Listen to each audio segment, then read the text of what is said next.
All right, lunch break. I got some amazing news. I saved a bunch of money on my cart, and I'm just joking. Um, I got my blue light glasses. I found out yesterday that we don't have to wait until the spring for baseball from Xander. I mean, we might, but in September, so starting next week on Tuesday, we have 5 total games in September because he's on the varsity team. So all the juniors, seniors, and a couple of the sophomores will be in these 9 inning games. So they have 5 games. It averages out to close to one per week. I think there's like 1 week or something that has two, something like that. But they're going to play a 9 inning game, and they can have free substitutions, so they can substitute in and out whenever they want, just so the coaches get a better feel for the players running into the spring season. So because they'll basically have this tournament style in September, then October and November or actually October, they'll still do some baseball activities, but nothing like team like playing games. Maybe in like the in school scrimmaging kind of thing, but not with other schools. And then November, their coach likes to ramp down and not allow them to uh, throw a baseball more than 20 feet, right? So there's no major throwing, there's no pitching happening. And then they roll into the spring season after December. December's a time off as well, because there's only like a couple weeks in December and then the holiday break. So awesome, right? We get to see some baseball. Hopefully Xander gets to play some. I know that there's seniors that are coming back, so I'm sure they'll get a big look.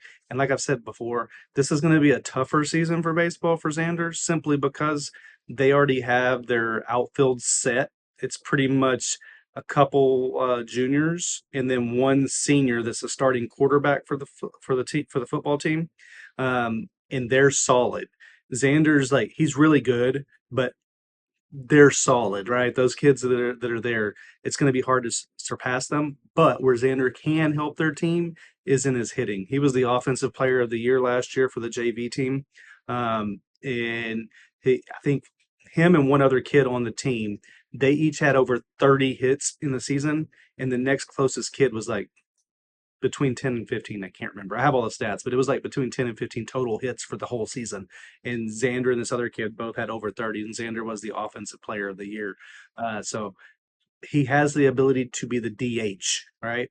So he could be the designated hitter. He might not get field time, but at least he'd still be able to swing that bat, and that's where the fun happens, right? Well, it's looking like it's time to mow once again. So the rug is over there drying out because we had like a stain on it, and I washed it. So I rinsed it off and then put it over there in the sun. But normally that's over here normally. Speaking of my yard here, like we're taking a nice little look at it, right? We've had a visitor that has been visiting my yard over here on this birdhouse. And I think it might reside in here sometimes, and sometimes over here, and sometimes up underneath these chairs. And I don't know how I feel about it. It's basically a little field mouse and his brother or sister. We've got like 2 of them in our yard that we catch on the camera at night on the bird feeder. So Amy had stopped putting seed out on that bird feeder, and then we weren't really seeing it much. And then the other night, Lucy was chasing something, and Amy realized it was that one of those field mice, however you say it, over by that sweet potato vine that we have, which is the one that looks like the Christmas tree. It's the sweet potato vine. And now we have this dilemma of how do we get rid of a field mouse without actually hurting the field mouse, right? I mean, he's gross and icky because he's a mouse, and we see him on the bird feeder at night on Amy's night vision. And like this morning, she sent me a video file. Here, I'll try to put it in the video right now. We're just going to stick it over here on the side. We'll give it a spot right over here and play that little clip that she sent me. There's 2. There's not one. And these don't look like they're small field mouse type, like what I've seen in the past, that run across the fence line and go in between houses and stuff. These look almost like rats, and they're gross. But I still don't want to I don't know how the right way to say it. We'll say all dogs go to heaven kind of thing, right? But it's a mouse, right? I don't know what to say, how to say that properly in the way that YouTube would be okay with, right? However, I'd like to rehome him or them somewhere. How do I trap these guys? Anybody have any ideas? Like, the only things I can find like at stores and stuff are traps that are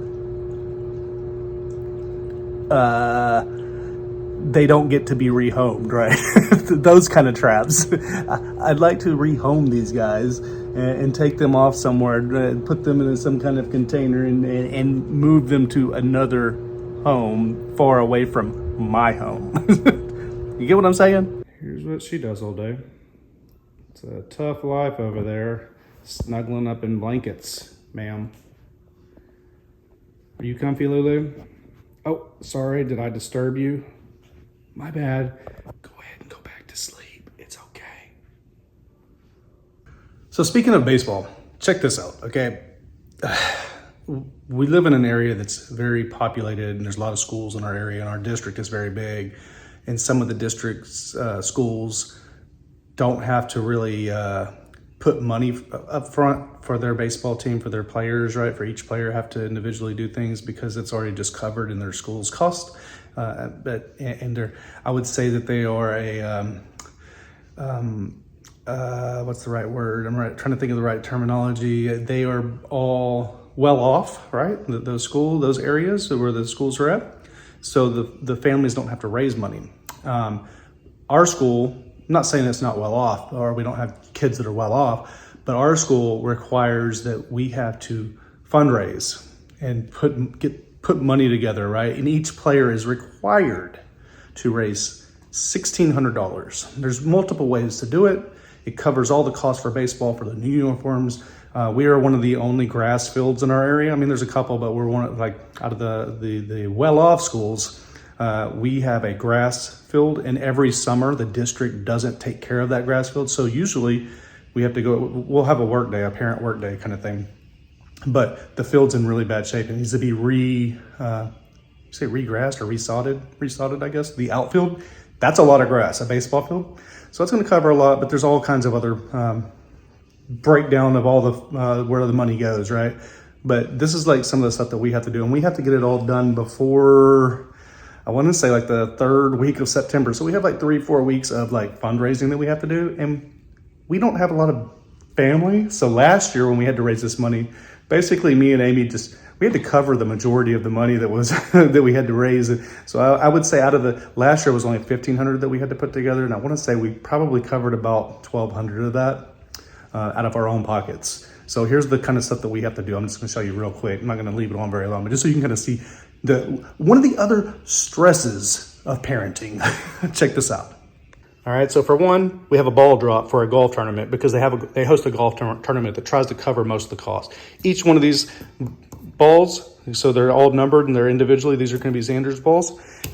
And each time that he sells a ball, those are $25 each. He has to sell 30 balls. Then we have a golf tournament. This is the actual tournament and all the information about the tournament.